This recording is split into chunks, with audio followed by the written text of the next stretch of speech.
Ето, че сме отново тук в IEM Katowice, даже не сме мърдали и продължаваме да сербираме много готини интервюта. До мен е треньора на Gambit и той е доста известен и доста добър това, което прави. Сега ще опитаме каква всъщност е тайната. Hello. How are you? How do you feel? I feel good. I'm excited. The energy in this building is just insane.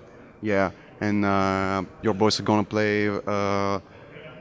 to a big audience. And how do you prepare for the match? Well, as far as preparing for the audience is concerned, the players just need to ignore it. They need to play like it's the scrim, like the practice environment. Like it goes both ways. When we scrim, I say pretend it's stage, and when we're on stage, I say pretend it's scrim, just to make them feel comfortable. But as far as strategy goes, we've studied the CJ extensively, and we've spoken to our analysts and gotten their opinions, and the players have all been included in the discussion, and we feel like what we've prepared, if we execute it, will allow us to be successful. So we're extremely confident going into today's matches, and we're ready. We're ready for sure. How many analysts does your team have? Okay, so we have our manager, Mu, who also acts as an analyst. He provides stat work and his opinion on things. We have William Ivillan, who is also a coach in the Brazilian scene, who helps us out with strategical and macro map play.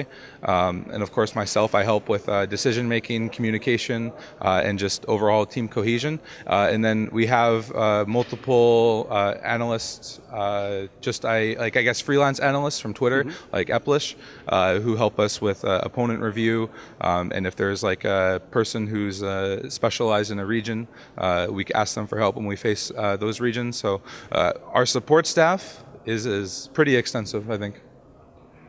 Because you have a lot of fans in Bulgaria and you're counted like one of the best coaches in the world. Thank you. What's the secret behind that?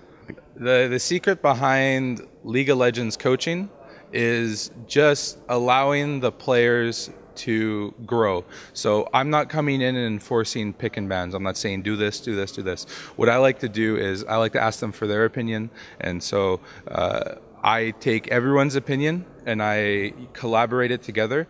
And obviously I have some game understanding, but I take what their ideas are and I put them into a team setting and I help them train the areas they think are strong. So I can have my own opinion. I think, let's say, I think Heimerdinger is tier 1, for example. But wow. Yeah, just a weird example. I don't want to give away any strategy. So Heimerdinger is tier 1. And if my player says, no, Heimerdinger is not tier 1, Heimerdinger is bad, I have to go, okay, Heimerdinger is bad. Because there is a certain, your player must have confidence. And if he thinks that if you force him to play something or he does not have confidence in his champion, he will not perform well. But if I believe a champion is like tier 2, I think Urgot is like tier 2 or tier 3, and my player says, no, Urgot is tier 1, then it is my responsibility to use the resources I have, like analysts and game replays and studying, to find a way to make Urgot tier 1. And put Urgot in a tier 1 environment, and then it will be to the player that will decide in the end, oh no, I was wrong, Urgot's not actually tier 1, or yes, this is working, we're winning games with Urgot, and then it's just successful from there. As far as like the team area goes, I just have to make sure that the players communicate with each other and communicate their ideas. And then when sometimes it gets heated, we have a discussion and I think this is right. No, I think this is right. Oh no, you're a retard. I have to go in and say, no, we're going to talk about this like normal people. What do you think? What do you think? And just make sure, because they're the talented ones. And I just have to make sure their talent grows. And what do you think about the Korean teams? Like they have probably better chances of winning, but you never know. Gambit like won every single IEM tournament. So do you expect your team to beat CG Entus because they're one of the favorites? Yeah, and I even think we have a chance against the Tigers as well. A very bold statement, but I'm going to make it anyways. I think we have a chance against CJ because the secret behind the Koreans is they study and they do it. The things we do 10 times, they've done 1,000 times. And so I don't think NA has a chance at all in this tournament because all NA does all NA does is look at Korea and try to do it themselves.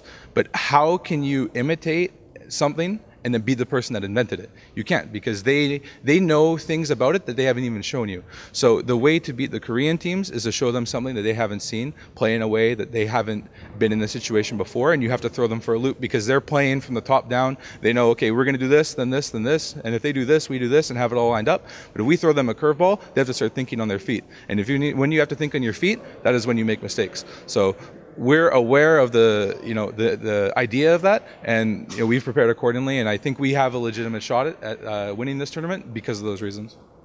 And which team do you think is the best in the world, or you can't say that? Oh, I can say. I mean, if you ask me, like, not as a coach, as like a spectator, I would say probably GE Tigers. Because I mean, if you go undefeated in the Korean region, like, that just means you're the best. But like, maybe not Gambit right now, but I can see the potential because we haven't hit our ceiling. Like, every day in scrims we get better.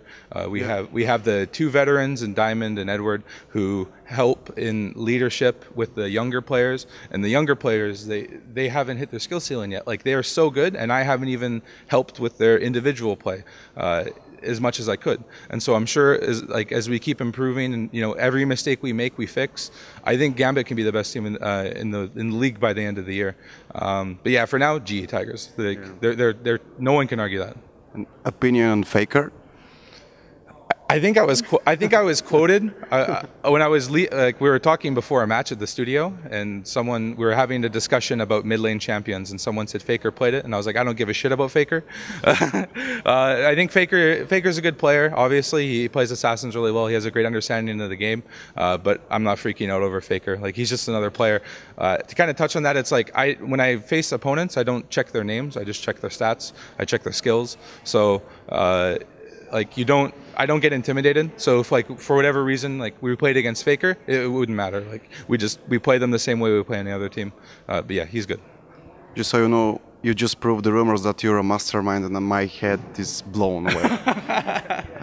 I used to lead a team, and I tried to be a coach, but I failed. But now I think when I'm next to you, I'm just soaking your energy. That's fun, man. Do you have something to say to your friends, because you have a lot of fans in Bulgaria, and Gambit, of course, like, if you have something to say? Yeah, thank you to everyone in Bulgaria for supporting us. We love you guys. Buy Pringles because they sponsor us, and yeah, eat your Pringle chips because they're very delicious. But yeah, no, thanks for supporting us. We're gonna try to do you guys proud. We're gonna work our hardest. We've been working our hardest, and yeah, we want to hold it down. So thank you so much for supporting us, and we love you guys. Thank you for the interview. Yeah, thank you, man. It was my pleasure. Това беше коуча на Gambit. Видяхте, заринани с информация. Аз наистина не мога да повярвам, този човек е счупен от всякъде. Това беше, ние продължаваме да търсим още играчи, коучове и въобще всичко, така че останете с нас. Това беше за сега.